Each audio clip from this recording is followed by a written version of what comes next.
首先乾瑤柱呢就要浸佢4個鐘頭以上啦，就好似我咁開始就搣開搣散佢啦，鋪喺隻碟度啦。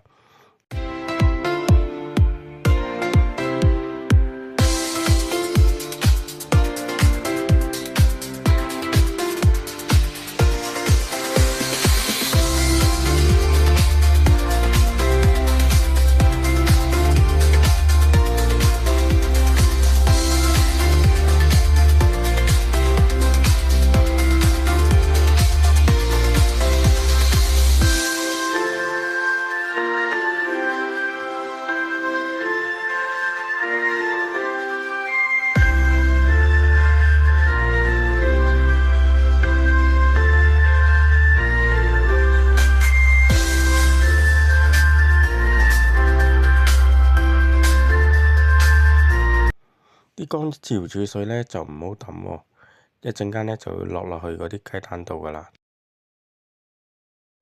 跟住呢就要打3隻雞蛋落去啦，咁我就要稱下佢幾重啦。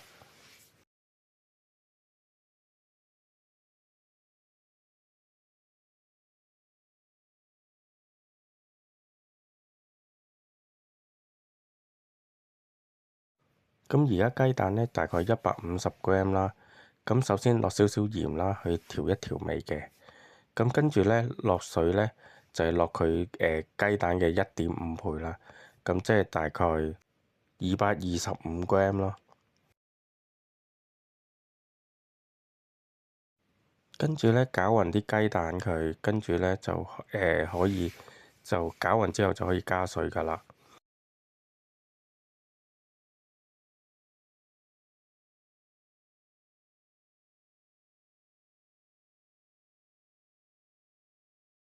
咁首先呢就會將嗰啲乾瑤柱水倒落去先嘅，跟住之後呢就再加夠足夠嘅水就得噶啦。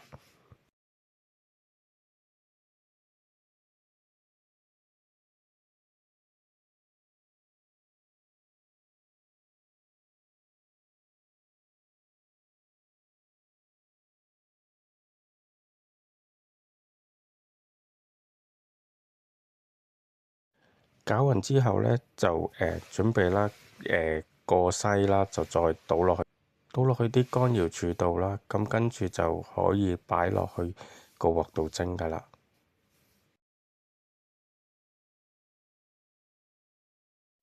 咁過篩嘅好處呢，就係將蛋液入邊有啲唔乾淨嘅嘢或者大粒嘅嘢，有時可能係啲蛋殼啊，或者啲污糟嘢啊咁咯。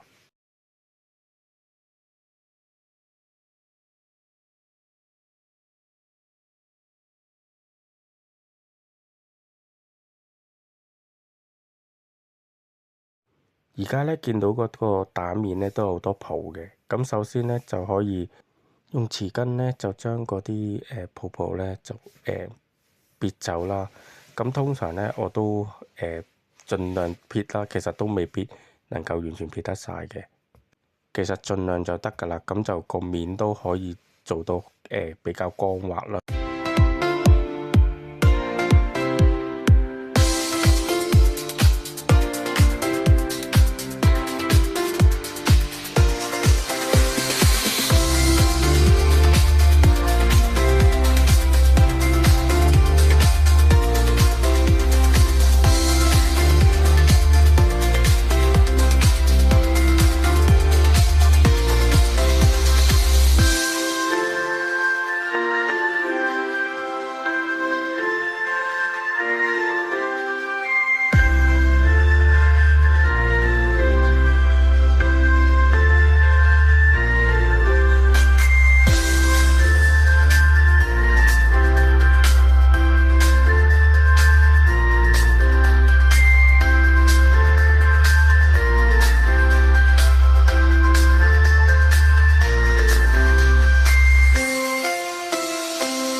水滾後，將碟蛋呢就放落去嗰個蒸架度啦。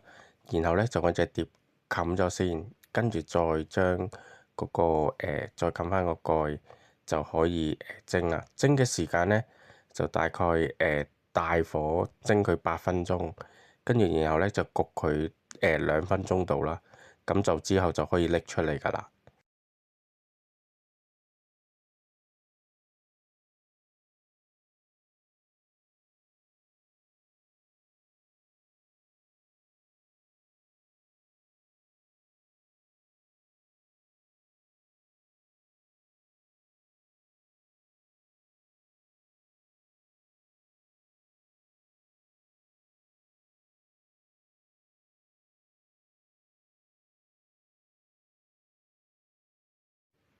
如果打開隻碟見到隻蛋咧中間未熟咧，咁再蒸多2分鐘啦，咁就其實就可以㗎啦。